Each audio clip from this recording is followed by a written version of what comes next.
Hey everybody, welcome back to Video Game Esoteric in our long-running series, The Unported Playlist, where I take a list of my favorite unported arcade games of all time. Today we have 2013's Batman, and while this is a very fun game with some great voice acting and a lot of fun gameplay mechanics, it really is like one 10-minute level turned into about a 60-minute game across 6 levels, but I will get into that more later on in the video. Before we get too far involved though, do me a huge favor, go down below, hit like, subscribe, that notification bell definitely helps us out. If you feel so inclined and want to support the channel, we got a Patreon link down below as well. But right off the top, I will say it's a very pretty game that has awesome action, and I really do enjoy playing it. It's kind of like Spy Hunter or Chase HQ 2, except in the Batman universe. And the developers have done an absolutely amazing job of taking that Batman universe and translating it to a video game. All of the voice lines are fully voice acted, and they have some spectacular voice actors. This may take the crown for the best voice acting in an arcade game I have ever seen, and you will see that the first objective's already been met, so we're on to the second level. Now I am playing this via Teknoparrot, and you might see some strange things at the top left hand corner now and again. Some videos don't load as full screen, but for the most part if you have a relatively modern PC, you can play this game at full speed. And let me tell you, it's a fast-paced game. There's always something going on, and that's that little left-hand corner thing I mentioned earlier. The unfortunate part of this game, though, is that if you play one level on easy or hard, whether it's Mr. Freeze or the Joker or Bane, if you play the other two levels, they kind of comprise about the same mechanics. You'll see here on the second stage, we have to fly up into the air and shoot something down. You're going to be flying up into the air and shooting something down on the second stage in the other two levels as well. So while this game is a ton of fun, once you've played through one campaign, you probably want to see the other two just for the boss fights, but they are relatively similar-ish. But I do love some of these shortcuts. Jumping over this roof here and flying the Batmobile on top of that building. That is a ton of fun, and you get pretty much every major Batmobile from every movie, cartoon, TV show incarnation. You even have the animated series Batmobile later on, and that is my favorite Batman media of all time. But you'll see that all three of those devices are activated, and we can move a little bit further ahead to do the Joker boss fight. Now I will say when it comes to boss fights in this game, there's two tiers. The Joker boss fight is like A+ amazing. The Mr. Freeze and the Bane boss fight are like B- fine. It seems like the developers spent all their time developing the boss fight for the Joker, which makes sense. He is the most iconic villain in Batman, at least I think he is. Leave me a comment down below and tell me who you think the most iconic villain is. And this is just an absolute blast. Playing this on a steering wheel like I did it, or using a controller, is going to be so much fun. And it is a very long boss fight. You'll see here that my damage is up. You do get rocked in this game. I am playing this on hard because on easy it seems a little too easy, but it's going to put up a stiff challenge. Obviously on free play, we're not really spending any money, so it doesn't matter. But this train fight is just so much fun. Having to shoot down all of those different gasoline tankers to make the train smaller than it really needs to be is just so much fun, while you have all of these different cars coming in from each side trying to throw you off the trail. When this game is moving at full tilt, when everything is playing well, it is some of the most fun you can have for an arcade quote-unquote racing game with a vehicular combat. This just clicks pretty much every box for me, and like I said, I can't complain about the cutscenes and the voice acting, and I will let you listen to some shortly, because this is top tier production value as far as the voices are concerned. I don't know who's doing the voices. I could have looked it up, but I didn't, because I want you to tell me if you know who the voices are, because I would be curious. But again, this game just moves so fast. There's always something on screen to be avoiding and doing, and when you finally get to the end of the battle, you can use your keyboard to input the deactivation code for that nuclear missile. It's such a funny way to end a boss fight in any sort of arcade game, but I really like it as a fun touch. I just left it on screen a little bit longer, but if you just use your number pad and you type it in correctly, not incorrectly like I just did there, you can input that deactivation code, and it ends the boss fight outside of having to ram the front of the train. It's such an interesting mechanic, something you don't really ever see in arcade games. I appreciate the developers did something like that. And now you'll see here I'm going to ram the Joker, but the voice acting and the music, absolute top tier stuff. So go ahead and listen for like 45 seconds, and I'll come back with more Batman. Enjoy. Well, that's the end of this suit.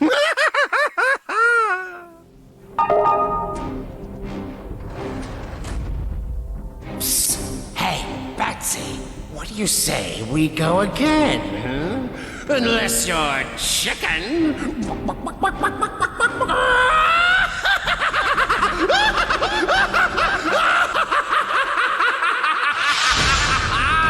work, Batman!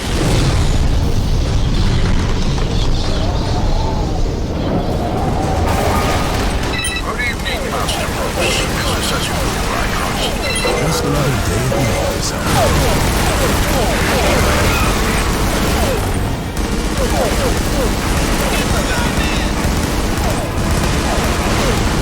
That voice acting is just spectacular. I do think that it really might be the best voice acting in any arcade game I've ever played. But leave me a comment down below and tell me if you've heard better, because I would be curious, because more often than not, voice acting in arcade games is abysmal. Usually because they didn't know any better, but now in the modern era, I think because they really want to just make it seem kitschy. Like I said earlier, the unfortunate part about Batman is that while it's a lot of fun, the 3 different campaigns play a lot like each other. You'll just see there that I jumped up into the sky and shot down a satellite dish. And that's going to happen in every single campaign on easy or on hard. And that's where I wish that the developers had gone the extra mile with this game. Because you cannot say this game is not pretty. You can't say that it's not fast-paced or action-packed. It just loves to recycle. Because you'll see here, we're going to fly into this truck and we're going to come out and we have an aerial combat vehicle now. And I love that bat logo in the background as well. And it's going to be a lot of fun, even if you do get wrecked. You're going to be in the sky and you're going to be shooting things down. But in a few moments, I'm going to show you a different level from the game where we're going to be doing the exact same thing. I don't know if they had a small budget and spent it all on the production values. If they did, that wouldn't be the worst decision in the world. Or if they were under some sort of tight deadline, because that is the one downside of this game. Completely different level, completely different campaign, completely same gameplay. It just ends up recycling a little bit too much, and that is slightly unfortunate. Like right here, we have to drive through a level, and we have to recover all of these police files for Catwoman, their evidence. And it's a lot of fun going through the level, snaking around, trying to find all the different hidden paths where these things may be on, because even though the game plays slightly like it's on rails, at certain points in time you are able to change your path if you get more than one.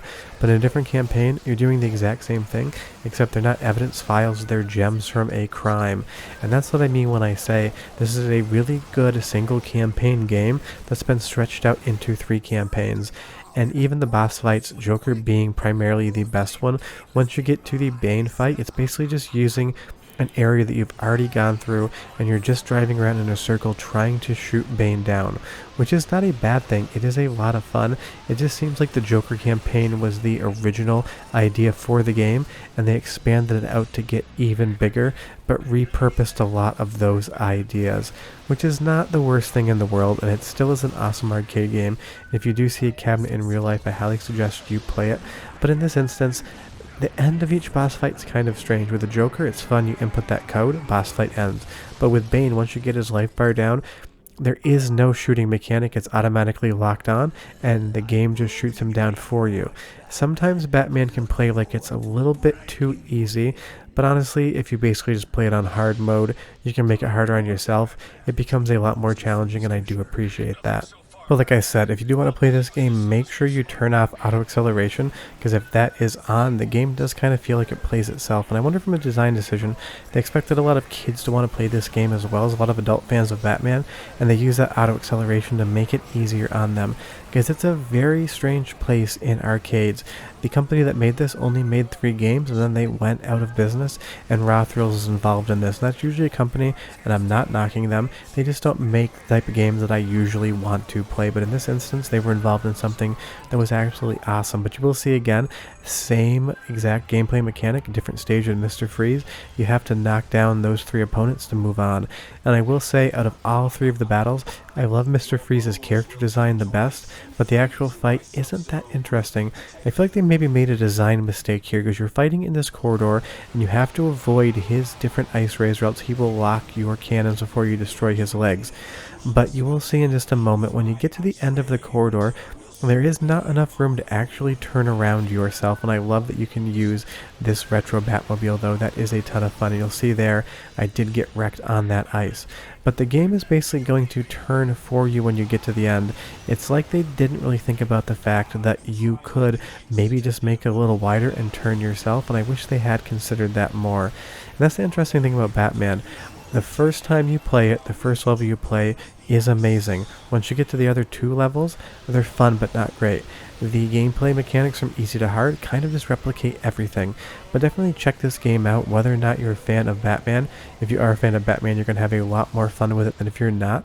But even if you don't care about the show or the movies whatsoever, it's still an absolutely amazingly fun game that's good for like 15 minutes, and then you've seen everything and you can just turn it off. But that's the great thing about arcade games. They're 15 minutes of fun, you can move on about your day. And anything over 3 minutes of fun is always a good time, if you know what I mean. I'll see you guys next time. Bye bye.